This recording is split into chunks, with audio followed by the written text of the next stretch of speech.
one that still roosts in a tree at night. It may be the oldest. Unfortunately, long known as an African crane, they are getting very endangered because of the illegal pet trade. They are so beautiful. Over here on the left-hand side of the water hole, look at the little helmeted guinea fowl scurrying around here, and our common eland out here. These three girls. Second largest antelope of the African savanna. Not very fast runners, only running about 25 miles an hour. And if you look up by the trees at the end of the rocky area there, little Thompson gazelles, one of the smallest gazelles in Africa, but one of the fastest animals on the planet, able to reach speeds in excess of 55 miles an hour. And then look, there's our giraffes coming walking along the upper part of the savanna. The giraffe encounters just finished, so they're out rooting along. 5 beauties there, ranging in size quite a bit, ranging in age quite a bit. Our oldest giraffe is 12 and a half, getting close to 13, and our youngest one getting close to 3. Over here on our left-hand side of the train, that big structure all enclosed in mesh is our aviary and reptile house, amphibian house, prairie dog town of our Arizona Trail, which starts right over there, right alongside Stingray Bay. And then over here on the left, look at, you can see people up underneath that canopy looking into here. This is our coyote exhibit. Now I think the coyotes are up to the north end. You can look in here, we might spot them, but it's just about getting time in the afternoon where they might get up and run around a little bit, but I don't see it right now. But, so the trail starts over there by Stingray Bay and goes in a big loop. We have mountain lions, javelina, pronghorns, coatis, Mexican gray wolves, thick-billed parrots, bald eagles, even have a couple of California condors up there that were rescued after they got lead poisoning. Kind of habituated to people now. They'll be staying with us. Over here on our right-hand side, I see action as well. That's our little fennec fox. Little fennec fox, super cute little fox, the smallest wild canine in the world, only weighing about 2.5 pounds, and they are from the Sahara Desert as well as the Arabian Peninsula. In fact, our 2 little girls might be even smaller than that. Great big ears, they're great for hearing their prey, scurrying across the sandy regions, and work as like a rabbit's or jackrabbits or hare's ears. The blood in the little veins and capillaries cools in the desert breeze, recirculating to help regulate their temperature. Up here on the ridge line on the left, this big white pyramid, Egyptian pyramid, is the tomb of George W.P. Hunt, his wife and family, our first state governor. We can see some folks standing up by that. Well, there's big fences between there and here. That's over at Papago Park. Don't try to get up there from here. Our trail on the left, our Desert Lives Trail, actually goes up by our buttes where we have a herd of 20 desert bighorn sheep spread across 3 buttes. And then it goes down past our herd of Arabian oryx, our signature species. So really a trail of 2 deserts. Now let's see if we see any of those desert bighorns. There were some right up on the buttes earlier. There might be now, but I don't see them offhand. So I think they've all gone down below. And I can't see any actually. So, well, they're up there though. Nice day still for you can do a little hike up there. You can go see most likely see some of the rams up there, and then go down to see our Arabian oryx on the other side. Alright, so historically desert bighorns lived up on those buttes and all over these honeycomb buttes to the north of it. Especially we've been able to put some in parts of their natural habitat. Hey, Tommy, are you comfortable enough? What's that tiger doing? Hey, really? Big guy. Hey, he's only 6.5 years old. He doesn't have any manners. Yeah, he's fully grown now. He's considered fully grown for the last 1.5 years, and I guess he's feeling it. Cookie, our lioness, is actually 16 years old, which in the wild would be very old, but she's in very good condition, and she's never had to wrestle a Cape buffalo for breakfast. So she's not haggard, but she might be if she was out in the wild. Lions, what can you say? You want to just go rub their tummies, right? Well, they are very prone to sleeping a lot. Now, lions will sleep 15 to 21 hours a day. They basically have such good night vision that they're pretty much hardwired to do most of their hunting at night. And you're going to see the same things with their biggest adversaries on the other side. Folks, watch out for the train coming up here, please. The spotted hyena over here on the other side. sleeping right along the wall of Night House. Ancient enemies to the lion. And you know, their both origins probably go back to about the same time. Hyenas, a spotted hyena is the largest of all the family. There's a brown hyena and a striped hyena, a little aardwolf. Spotted hyena has the strongest bite for its size of any animal on the planet. It's a bone cruncher. It can bite right through a giraffe with one bite. Yeah, it doesn't look like it, but it's that way. And as much as they look like they're members of the dog family, they're not. They're most closely related to genets and civets, which are much more closely aligned to the cat side of the carnivore family tree. Yes, origins going back 250 million years. Yeah. Anyone want to pet hyenas? I don't think I do. See, over here on our left-hand side, you can see some of the Arabian oryx back in here in our larger captive breeding area. That backs on to our exhibit, which is up this end of our Desert Lives Trail. Guys, if you head up that way, you can see a herd of 8 beautiful adults with long rapier-like horns.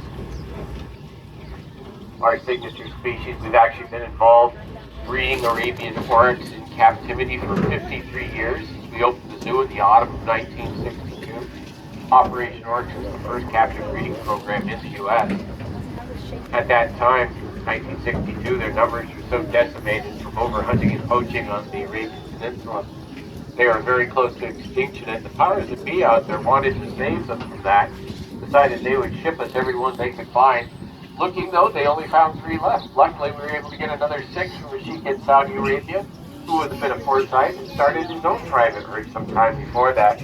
Since then, we've had over 240 born right here. I actually give it credit, along with our affiliates who ended up in the program, for saving the species from extinction. Over on the right, you can see a couple of Egyptian geese. Those are ornery little geese, I'll tell you. They chase our big Stadell and our rhinoceros around. I don't know where they are. Maybe they've got them hiding behind the rock wall back there. I don't see our rhinoceros at all out there. Over here on our left-hand side, look for our mandrills. Now we have a big boy named Spock and his sister Pearl in here. Mandrills are the largest monkeys in the world, and I don't know where they are. Where are you guys? Hi. Maybe they're up in the cave. Mom. Don't worry, folks. It's not Jurassic Park. Hey, up here on the right, look at up by the fence in the back. You can see by a little feeder, you can see one of our Gerenuk up there, and a big Cory buster right through the fence there. The Cory buster is the largest licensed bird in Africa. One of the 3 largest in the world. They get up to 42 pounds before they're too heavy to fly. We have a bunch of Gerenuk in there. Where they all are right now, I don't know. There's another Cory buster in the middle up there. Look how puffed up that one is. Well, our male Gerenuk. Over here on the left, look, there's our big male Hamadryas baboon back there in the shade. He's got all sorts of girls walking around. He's got a harem of 4 females, but the one that's closest to him is his favorite. That's Clarabelle. Munch is our big male, and his name means the number 1 in Swahili language. He is number 1. In the wild, they average about 40 to 45 pounds. Munch in there is 70 pounds. Oh, here's some more of our Gerenuk over here on the right-hand side. Look at that long, slender neck. They look really delicately built, don't they? They're beautiful. The name Gerenuk actually means giraffe neck in the Somali language. Yeah. Okay, well, we saw everything there eventually. Back and forth. Over in this left-hand corner, now, you might later, near the end of the day, see our African painted dogs up and running around. I haven't seen them all day. They're pretty much what we call crepuscular, meaning they hunt at dawn and dusk, and they pretty much sleep the rest of the time. They kind of hide away. Hey, here's one of our cheetahs down here. Close. That's pretty unusual. No. And that's pretty cool, too. There's another one walking along the left-hand wall over here. And where's the 3rd brother? We've got 3 of them out there, Rhett, Bo, and Wilkes, so 3 boys. Oh. He's laying way up there in the upper right-hand corner, I think. You can see him up there. Well, our boys are just 2.5 years old.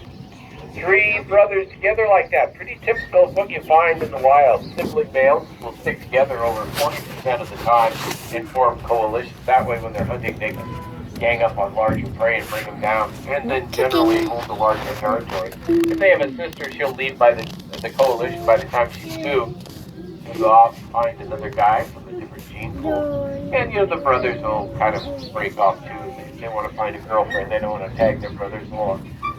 And cheetahs hunting by themselves, male or female, unlikely to go after anything that weighs as much or more than themselves. They aren't big, powerful cats like lions or leopards. They don't have retractable claws that they can use, kind of like rabbit holding things. They don't have very good night vision, but man, they're so fast. Fastest land mammal, able to reach speeds in excess of 65, 70 miles an hour within 3 to 4 seconds. But at those speeds, they can only maintain after about 300 yards. They have to catch their prey quickly, otherwise they're probably going to fail. And overall, they only have a 41% success rate. I would love to ride a camel. And just past the cheetahs there too, our Arthur and Elaine Johnson Conservation Center, where we breed small species from North America to save them from extinction in the wild. That's pretty There cool. and the garter snakes, Chiricahua and leopard dogs, and the beautiful little black ferret. Over here on the left, the dromedary camel rides. Look at those. Hey guys! It's alright, just don't want you to hit button in front of the train. Over here on the left, the dromedary camel rides, very popular. Dromedary camels are cool.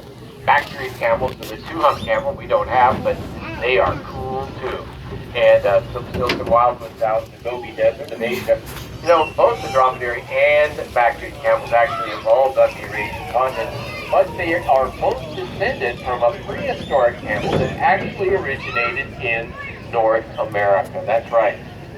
We have found fossil records in Arizona of the original camels as well as the original horses. Both those animals disappearing from North America to evolve further on the Eurasian continent, never coming back until man brought them back. What is it? Pretty What is it? interesting. Just going. This is a splash pad. Okay, I was looking over on the left. I don't know. I think I missed it. Our giant anteater's over in there. You guys might be able to see it from there. And our maid wolf. I haven't seen her all day, but I know she's there. Over on the right. Over on the right, we've got Monkey Village. We got 14 little squirrel monkeys over in there. They're super cool. Little squirrel monkeys from South America. Now they are common squirrel monkeys. And the common squirrel monkeys from the Brazilian Amazon. There's 4 species of squirrel monkeys in total and a lot of subspecies. And some of those you find even in Costa Rica and Panama Central. Stay clear of the train, buddy, okay? All right. So coming down here, we have our black howler monkeys and our females coming down along the road. Just start to watch as she walks along there and watch what she does with her tail. She's got it there ready to look at. She's grabbing onto the fence with her tail whenever she can. She's holding on. That tail is so dexterous. I've seen her scratch the top of her head with the tip of her tail. Yeah, howler monkeys have a really strong prehensile tail. Is what We we got call to come it. check that out. Only some monkeys of the Americas have that, but only monkeys from the Americas have that. And these guys are one of 15 species of howler monkeys found in the Americas, from southern Mexico right down throughout the rainforest regions of South America. Next on the right, look at the rain birds in there. They look a lot like little ostriches, don't they? Well, ostriches are the largest member of what we call the ratites, a family of flightless birds. Flamingos, look at all those. Cassowaries and emu from Australia, the rays from South America, and the little kiwis from New Zealand. Over on our left-hand side, we have Thunderbird Charities Equine Facility, where we have classes to learn to ride and care for horses. And then back on our right-hand side, look in here, we have Chilean flamingos in here. Chilean flamingos. That's a lot of And flamingos. if you guys see, there's a fake owl up on a post on the back there. Its head's backwards right now, but it's made so that the wind will blow its head around, and so to kind of scare the pigeons off. Someone reported that there was a wild owl out there. Easy enough to see taken, yeah. Okay, the Chilean flamingos are very cool. They're one of 6 species of flamingos found in the wide world, and they can live at from sea level to over 15,000 feet in the Altiplano, which is the high plains of South America. They've got 8 chicks in there with them, And some of the bigger chicks are about 4 months older than like the youngest one out there. And they're starting to get some of their pink